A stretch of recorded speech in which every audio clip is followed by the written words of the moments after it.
Hello, second graders. Mrs. Parent here. I hope you're having a great day. And I have a new version of Cinderella for you. This story is called Bigfoot Cinderrrrrella by Tony Johnston and James Warhola. And it is published by Picture Puffins Books. Bigfoot Cinderella. Let's see what happens in this fairy tale.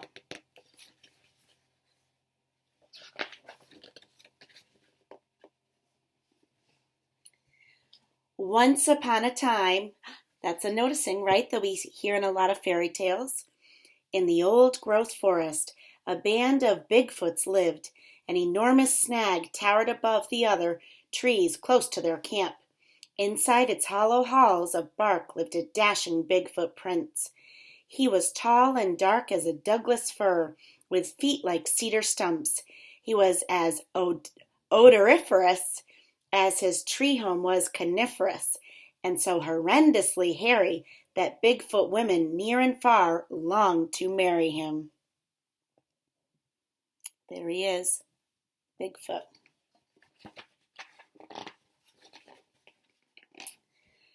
Whenever they saw him lurching along, they blocked his path like deadfalls.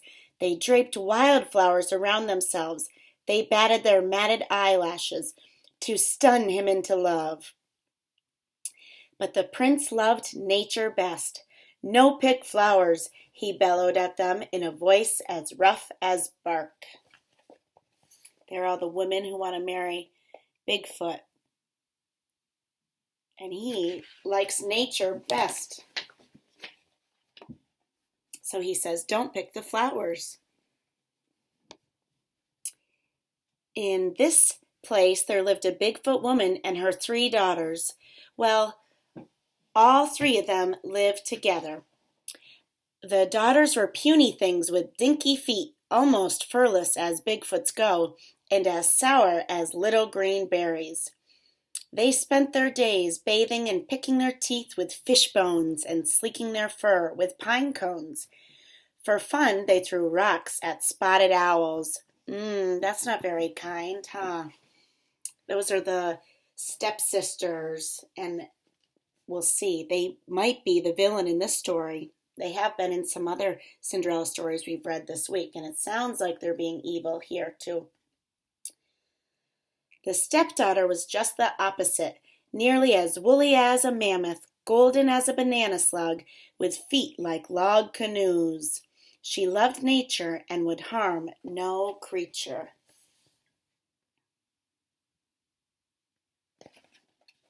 That's being very kind, huh? It's important to take care of plants and animals as well.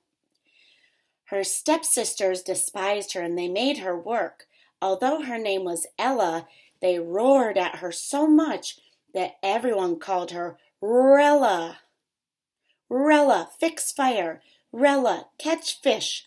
They forced her to comb her fur and stick wildflowers in it. If she tugged them out, they put back twice as many. In spite of this primping, Rella was sooty from the fire and stinking with fish, so they teased her like stinging mosquitoes. "You beast," they laughed and held their noses. "You positive reek. You absolute freak." Then they bathed her a lot in the creek. Eek! They are being so very unkind.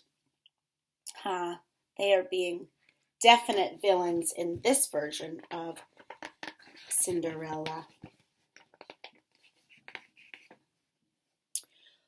One morning, Rella went to the river to get supper.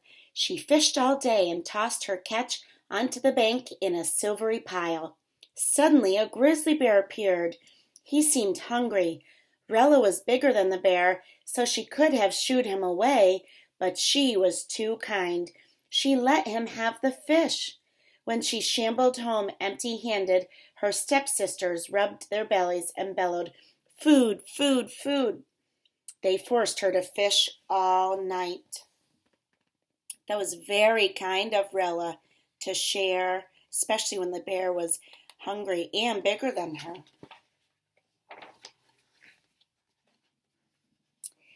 Now, every year the Bigfoot Prince gave a great fun fest. There were gifts and food and games like Jump the Fire, Bear Cave Hide and Seek, and Hurl the Hemlock. But log rolling was the favorite.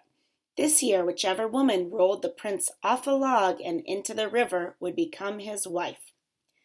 Rella's puny sisters hoped to dunk the prince. When me snag putrid furball prince, me roll whole tree place, yelled the older one. Me pick all flower, the younger one grinned. Then they bellowed together, power, power, power. What do you think bellowed means? Based on this sentence, I'm thinking maybe it means then they yelled or shouted or chanted. So they smoothed their pitiful fur, then spruced up with wildflowers, and wearing fine bark clogs to grip the log, they clomped to the festival. Me go too? Rella hollered after them. She adored to sweat and win at games. Her sisters hooted so hard they fell down. I'm going to guess hooted means laughed, right? You stay, catch plenty fish. We catch prince. Oh, poor Rella. How do you think she's feeling? Maybe really sad or disappointed or upset. Let's see if someone helps her feel better. How Rella longed to go. Sadly, she stared at the river. She saw a fish jump. She made a wish on the fish. Me wish go fun fest. Me wish dunk prince. Heartfelt wish is true wish, growled a gruff voice, and so you go. Can you make a prediction who said that? Based on looking at the pictures. Good readers always look at the pictures too. Rella spun around. She was staring at a bear, the very one she had given fish. Who you? She asked. Me, your berry godfather. Rella was overjoyed, then underjoyed. She mumbled, Me got no bark clogs to keep on log. Feet's too big. No be, bug brain, snorted her godfather. He swiped the air with a paw, and instantly an enormous pair of clogs appeared. Rella tried them on. They fit perfectly. Then the grizzly waved a paw over her, and poof! The wildflowers she wore were dust. He patted and matted her fur, and it tingled like the very forest floor. Can you see her clogs right here, her wooden clogs for the log rolling?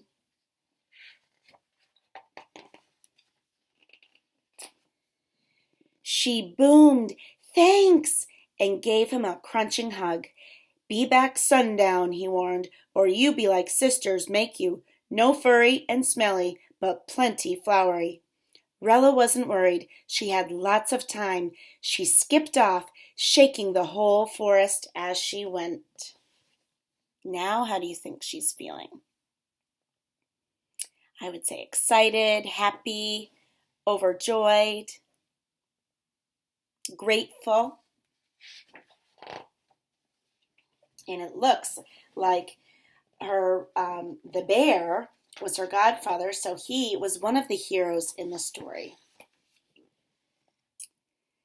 At the Fun Fest, there were Bigfoot women from every clan.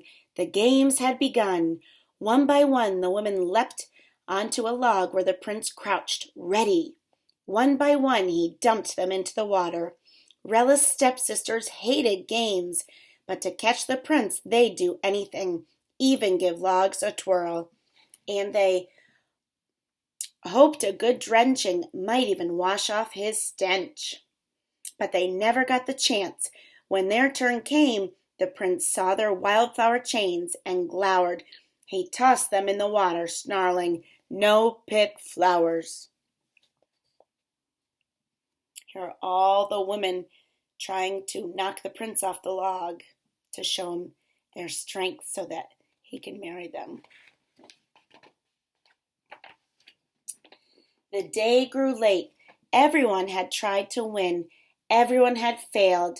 The Bigfoot Prince rumbled, Rats! No bride! He was about to slouch home when, thunk, Rella bounded onto the log, pounding her chest and whooping, "Me dunk, Prince!" Grunting with all her might, she spun the log like a big twig. Then she gave it a twist, and floop, the prince flopped into the river. There he goes. Woo! Splash.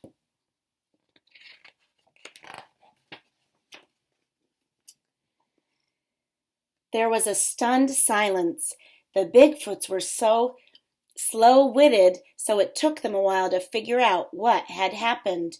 When at last they began to chant, "Bride, bride, bride!"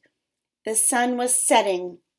Rella saw that and rushed into the dense trees, shrieking, "Eek!" just as her matted fur went sleek and wildflowers began to sprout. The prince lurched from the water, dripping and crushed. His dream woman, shaggy as the forest floor, smelly as a fish, and strong, was gone. Scratching his craggy head, he slumped down on a boulder. Drat, drat, drat! He gnashed his mossy teeth. "Where my stinkin' beauty go?" Then he saw one big bark clog, hers. Now perhaps he could find his princess. This reminds me of one noticing in this story compared to some of the other Cinderella versions we've been looking at and listening this week.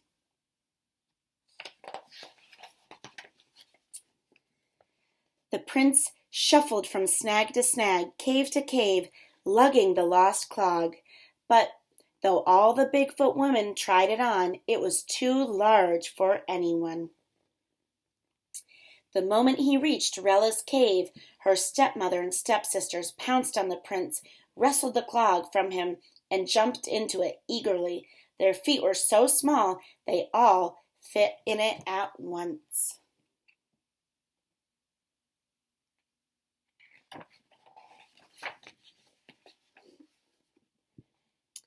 Then Rella bounded up, yelling, me, me.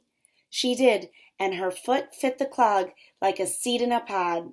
When she pulled out its mate, the Bigfoot prince knew he'd found his bride. He thumped his chest and roared with joy. The stepsisters roared too, in tantrums. They yanked up some wildflowers and saplings. They were so mad.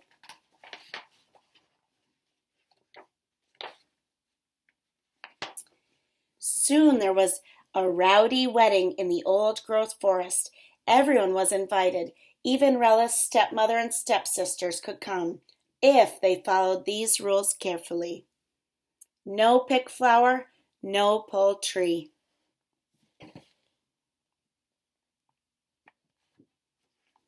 And this has a happy ending, just like many fairy tales. And it has talking animals, once upon a time, a hero, villain, magic. What did you think? I hope you enjoyed Bigfoot Cinderrrrrella. Bye for now. See you soon.